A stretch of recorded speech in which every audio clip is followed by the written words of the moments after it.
What's going on, everybody? Radio here, and we are back with another video.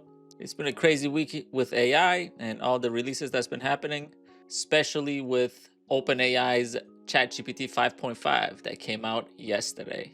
Now, I haven't had too much time to play with it, but I've heard it is very good, especially at coding. And if you pair it with the GPT Image 2 that just came out also, as of a couple days ago, you could really build some solid stuff with it. And ChatGPT 5.5 especially is focused on codecs, coding, and kind of building apps and software. So it'll be very interesting to see how the other big companies are going to answer this. We know that Claude just dropped Claude Design, and that's been a fantastic tool. They already had Claude Code and Claude Co-Work, and I think they just dropped something called Live Artifacts that our friend here in the video is going to go over. Also, Google's been making some big moves, but they're been a little bit slower than the other two. I think they just announced a $40 billion investment in Anthropic. So I think a Google and Anthropic team up might not be impossible. They might join forces to beat Microsoft and OpenAI, but we'll see. What I can tell you is that this is the best time to start using AI. All the tools, all the models are good. This time last year, it wasn't as good, and everything was kind of just slowly started getting there. But now, right now, it's excellent. Any model you choose, be it Gemini, be it Claude, ChatGPT, even the other models that might not be as smart and as capable, they're slowly getting better and better just by the developers iterating on them. I think in the future, there's also going to be a market for models that are hyper-specific trained. Right now, we're seeing models that are just big and huge. They can do everything. In the future, there's going to be models that are hyper-specific to what you need, and they're going to be excellent at generating exactly what they're trained on. So I think that's kind of where things might be headed. But as of right now, it's the battle of the big boys. They're releasing big models that are going to do everything, and the idea is you build your whole stack and a whole workflow with one model. ChatGPT 5.5 is focused on codecs because they want you to integrate codecs in every level of your development, and they want you to use ChatGPT. They want you to use GPT Image 2 to kind of give your visuals and get your designs from, and they really want this integrated experience. But we'll see how things are gonna pan out. But for now, let's watch this video. Big week for OpenAI. Not just that they released a brand new flagship model, GPT 5.5, but also they have a brand new image model. Create social media graphics from this thumbnail in 3 sizes: Instagram Square, Twitter banner, Pinterest pin. And look at that. Nano Banana was impressive. Nano Banana 2. This is on a whole different level. This is incredible. And it only took them like a few months from GPT Image 1.5. It's leaps and bounds better. This is amazing.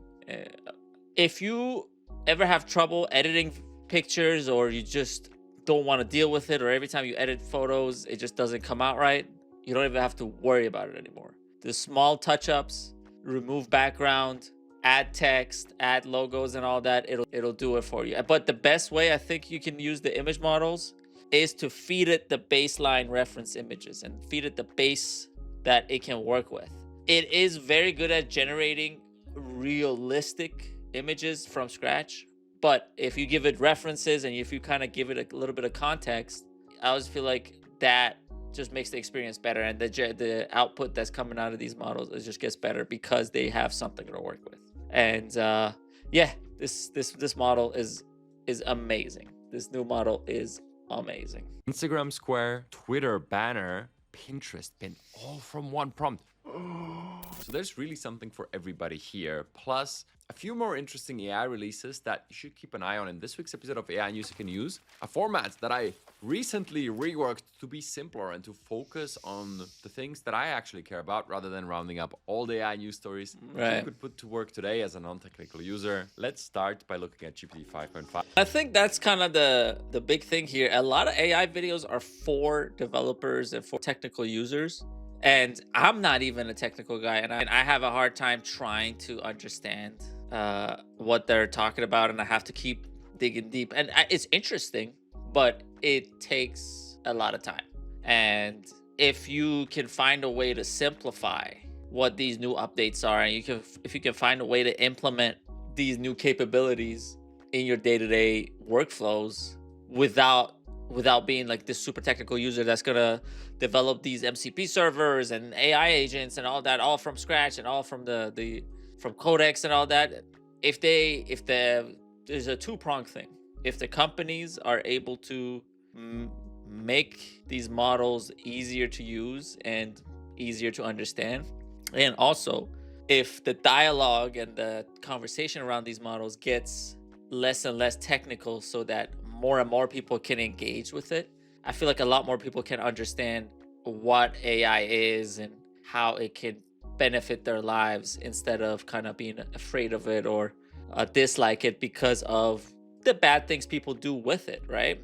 But if you're able to use AI to make your own life better and just improve your life day to day without even knowing how to do all these other technical things, I think that would be a very big game changer. And already for me, I'm having a lot of fun trying to develop a simple stack of tools that I'm using, and I'm trying to simplify that.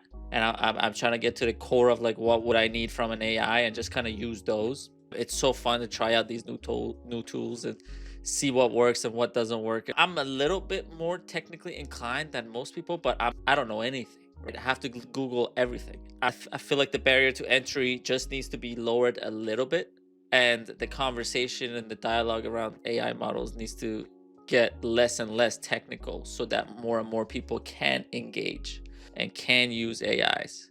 Because this is the big one. And let me be upfront. People, including me, are still figuring out if this is going to make a difference in their workflows and the ones that they already have. Yeah, it just came out yesterday. This model is not optimized for chat. Igor, a new ChatGPT model that is not optimized for chat. What does that mean? It means that AI is shifting. My first impression of GPT 5.5 is that it is different. As I talked about in an upload earlier this week, showing the 3 different levels of AI, which I'll be referring very often from here on out. AI for answers, AI as a work partner, and then AI working for you. That top level. Because right now I'm on level 2. I am using Notebook LM. I am using the image gens. I do use the note taking, and I have Whisper Flow actually that can detect what I'm saying and kind of makes the prompting easier. I'm getting to the meat and potatoes of level 2, but still I'm not to the level I'm not as technical to use level 3 and all that. Like that's like a whole different, that just goes, you just need to be a little bit more technical to even engage with that stuff. Is the agentic level, where AI is doing things for you. And this model has been developed for exactly that. It's made for long-running tasks that are complex. It's designed for complex work like writing code, researching online, analyzing information, creating documents and spreadsheets, and moving across tools. Now, sure, this happens in chat too, but primarily these are agentic tasks. Agentic coding is its headline capability, and they keep reiterating this ability to take super messy inputs and turn them into structured outputs that actually make sense. Meaning you can just bring a bunch of notes and say, hey, turn this into a presentation and it will do it for you. Now, I'll show you some examples in a second here, but across the internet, people are unsure. Just like with Opus 4.7, the reviews are mixed. And I think the reason for that is we've sort of plateaued in terms of user-friendliness in chat applications. And when it comes to... That's exactly what I'm talking about. These models are really good, but you need to have a certain amount of information to even use them. And you need to be open to learning, and you need to be open to understanding code, and you need to be open to kind of messing around in the parts of the computer that you would never do. If you only use your browser and you only use Netflix, but you're still interested in AI, and you have to use terminals, and you have to script stuff, and you use codecs and Claude Code. It's like, it feels impossible. But as these models get better and better at those tasks, that just makes your job to learn easier, because they'll understand you easier, and they just kind of gotta bridge that gap. That there is still that technical gap that they gotta bridge. Right now, it's these models are excellent for people who know how to use them, and at the same time, the people who know how to use them, they can only use them until so much.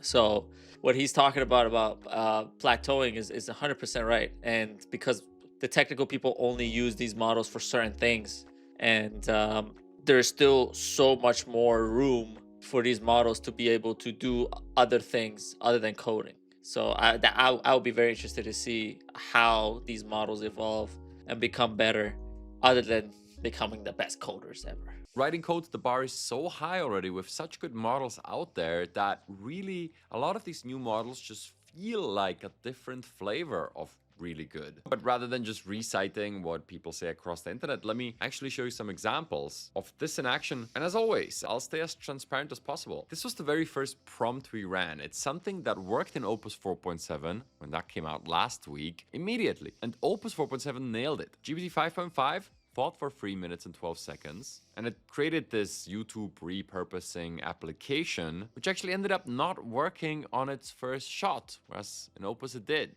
Have you accessed it in chat? Well, that's actually quite simple. You just go here to your model selector at the... Hey man, I'm telling you guys, as good as this new model is, and as good as OpenAI are, they got some secret sauce cooking in Anthropic, bro. There's something in that water, bro. There's like geniuses working at Anthropic, because Opus just understands you better.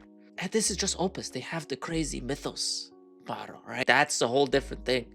Got leaked and fucking... It's about to be crazy with Mythos, but with Opus, it's incredible how Opus is able to just hear you out, do exactly what you want, and remember most of the stuff that you talk about. Now, the context window for Opus is smaller than these two, so it keeps having to compress your conversation. But I feel like still, it's such a reliable AI, and it's every time I need something done, especially technical stuff, I need to do something with my computer, it's Opus. So I use ChatGPT for those tasks if I know it's easy enough and I don't want to burn my usage with Opus. But if I know I need a specific thing done a specific way, I'll talk to Opus. And sometimes I talk to ChatGPT and I give it to Opus. I'm like, is ChatGPT right?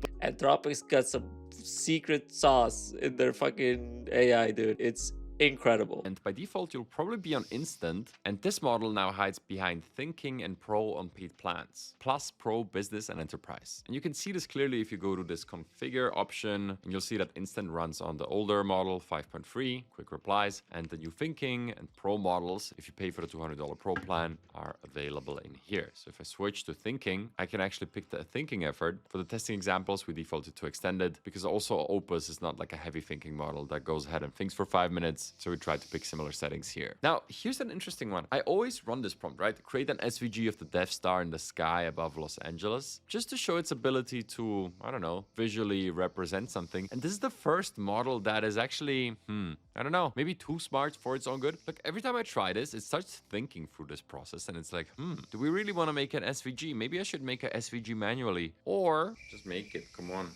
In this case, it gave me a path to a file I can't even access. In a previous testing, it sometimes switched to the image tool and it generated a PNG of what I asked This for. was just trying to And get when close reprompted, to it got this data path again. So what not you asked perfect. for it. It's sort of like overthinking it. I feel like that's something they're gonna slowly work it out. It's always happened with ChatGPT and OpenAI, where they release a model, it's good, but it has some issues. And I'm not trying to glaze, and I just glazed Anthropic like a minute ago, so I'm not trying to like make excuses for OpenAI, but they release a model first, then work out the kinks.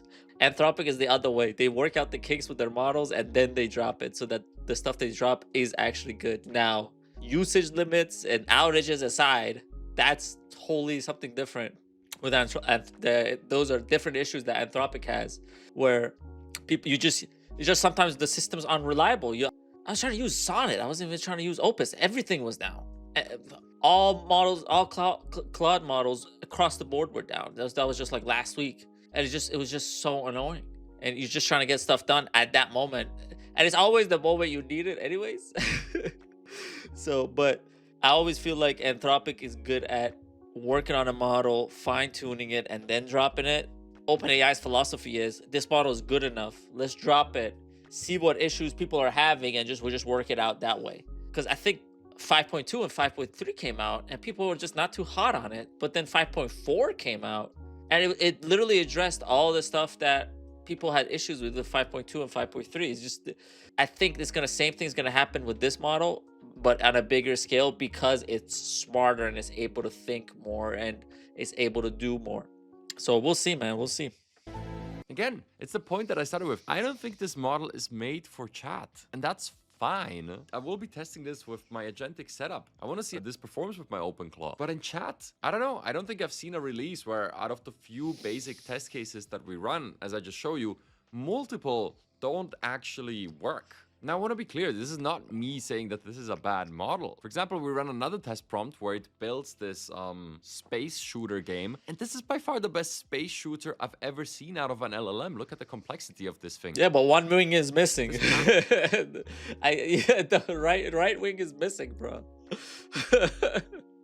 It's still pretty good. It's still pretty good. You just give it one prompt and it does all this for you. So I'm not saying it's horrible, but it's I feel like they're gonna definitely, they need to work on it to just kind of fix all these issues. Actually looks great. 3D space, look at all that. So clearly it's doing something right. But what I am saying is that I don't think this is a model made for chat. And my conclusion on this is, I think OpenAI is getting ahead of its current state of ChatGPT. And what I mean by that is that in the next week or two, or I don't know, maybe 3 or 4, but definitely shortly, I think we'll see an overhaul of ChatGPT, and it will turn into something that is a bit more agentic, because clearly that's where the entire space is moving. They are the prime consumer application, and maybe they're just putting this model in there now as a first step. If you're making stuff, it's great. You're gonna love it. For everyday tasks, it's similar. But first, yeah, I gotta be honest with you guys. Get on the agentic train.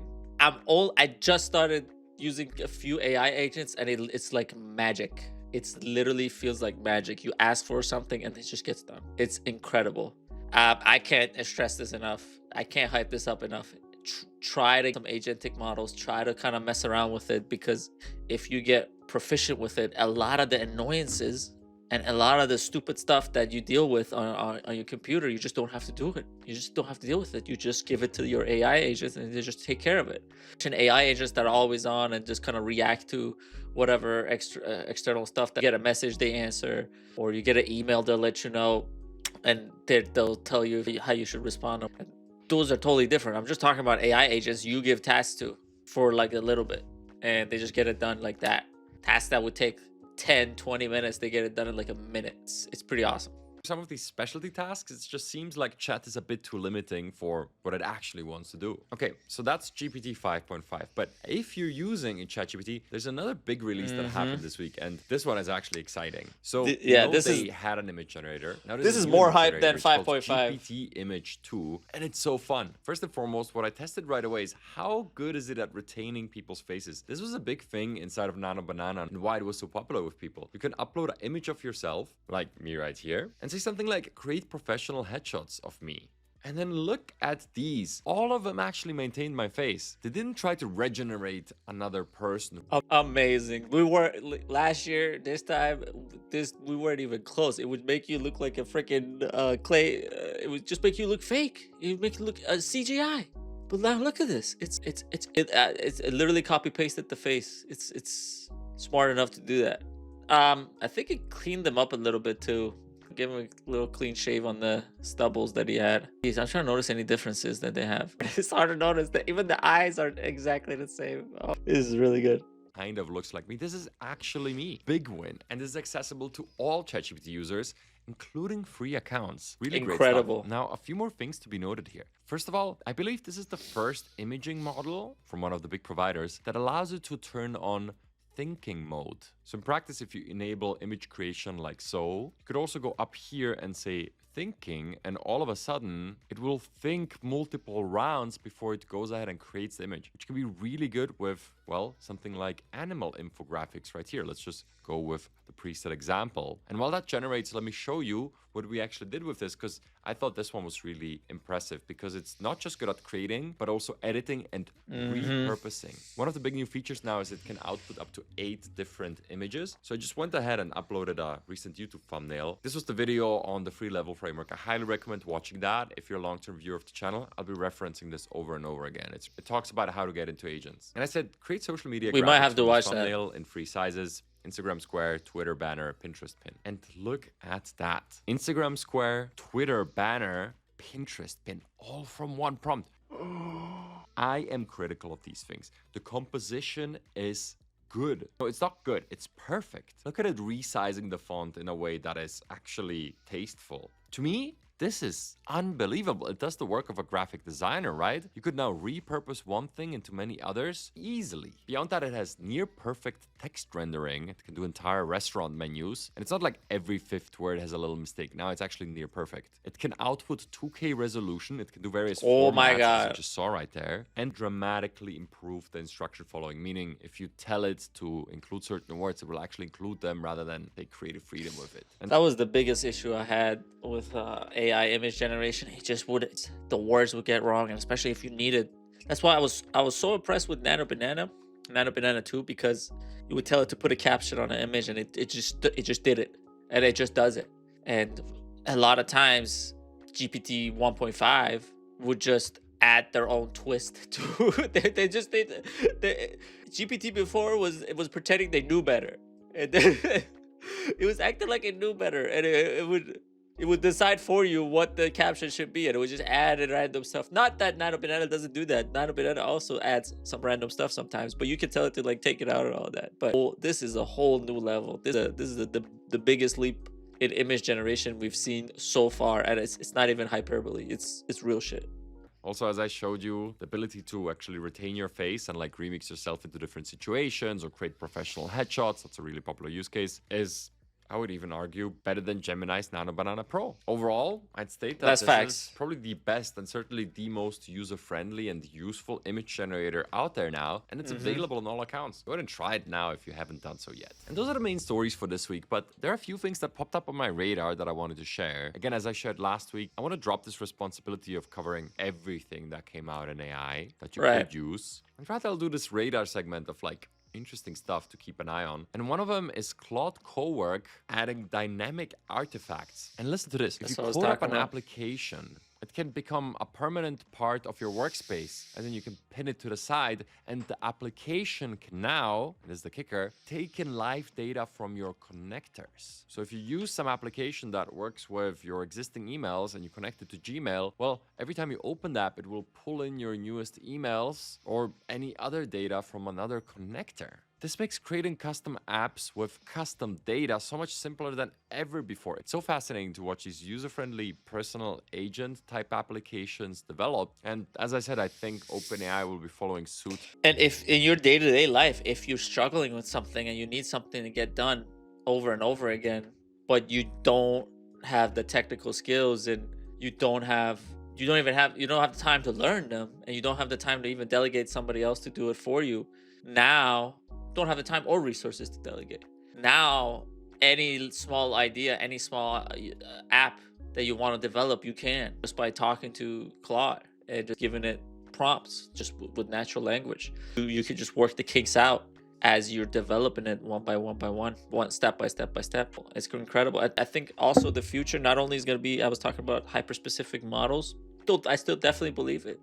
Those are coming, especially if bigger and bigger models starts having outages, they start having rate limits, they start getting more expensive, especially on the API side. There's going to be hyper-specific models that are going to be cheaper, but they only do X, Y, and Z. So they're only agentic for work. The other ones are only agentic for school, or they only analyze documents and give you reports, and that's all they do. But they do it really, really well. And it's way cheaper than using just Claude for everything, and it's way cheaper than using ChatGPT for everything. But not only that, that's aside, there's going to be also hyper specific apps that you can develop, and it's going to be mini apps all over the place. And not only you get to develop your own apps, people are going to be selling prompts, people are going to be giving away prompts that will build the mini apps that they already built and worked out. So there's going to be a huge potential of people sharing not only the apps they made, but how they made them, so that you can recreate it and kind of put your own spin on it. And I think that's super interesting, and it's something to really pay attention to and try to kind of keep up with, because it's just kind of the way things are going, and this is the new frontier. I'm not even gonna lie. So it'll be very interesting to see how things go from here. I'm hyped up, to say the least. Here, because they'll need a co-work type application, their own ecosystem, and I think they're gonna evolve ChatGPT into that very soon. Also, interestingly, and this is more on the developer side of things, if you're building something or want to use this, there's a deep research max API now from Google Gemini. It's probably if you're familiar, freaking expensive as hell. Deep research, but it can connect to your data, the web, and generate full reports in just one API call. Just crushes all benchmarks. This seems like the best research tool on the market. And then also, finally, I want to mention Claude Design that came out last week, which was I love Anthropic's this. first stab at a design tool. Looks really solid, and people are using it. You create marketing materials, pitch decks, app prototypes, and you could. It still has some issues, I'm not gonna lie. I had to go back and forth with Claude Design a bunch of times just to get my stuff done. It's not just a couple prompts and you're done.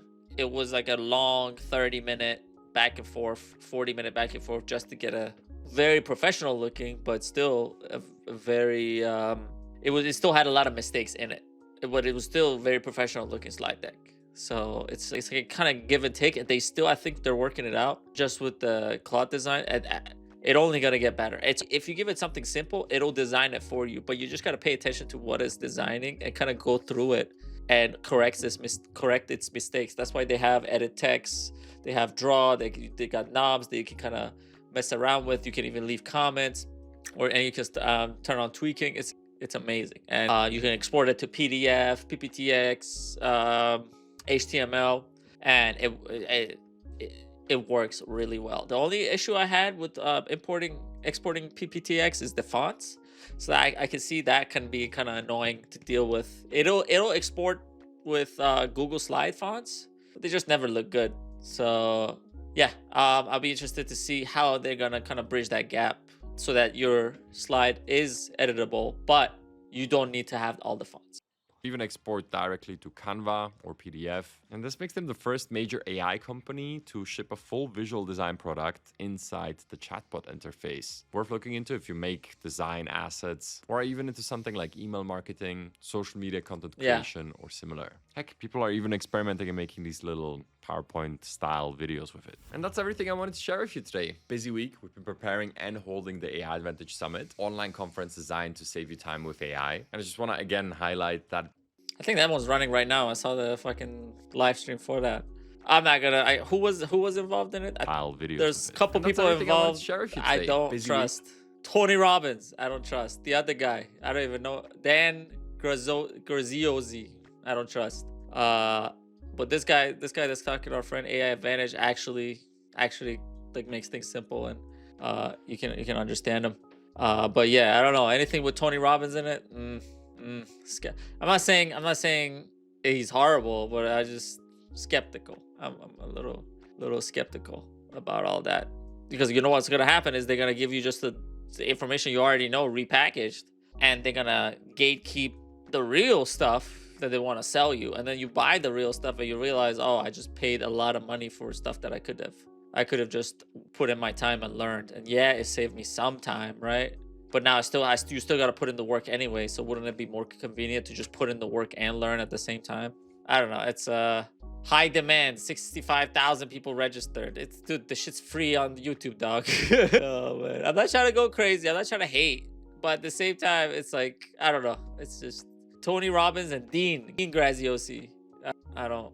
Gives me a little bit of a hesitation to do anything with these guys. But I mean, good for our friend here. He actually is able to get some gigs, and he really is making all these news simpler to digest. So, but yeah, I appreciate you guys watching. Please like, comment, subscribe. Let me know, what are you hyped about? Do you use ChatGPT 5.5, you're a Claude fanboy, you're a Gemini fanboy. There's nothing wrong with it. If you use Gemini, there's nothing wrong with that. Don't let nobody tell you Gemini is bad. All right, Gemini is good. 1 million token context, the highest limits that you can have. You could just keep going with it unless you're like really abusing it. Plus Google AI Studio. Plus they give you free credits, and we're gonna get into that in a future video, hopefully. Yeah, there's nothing wrong with Gemini. Yeah, let me know what you guys use. What are you excited about? And what do you want me to talk about in the future? But for now, radio out.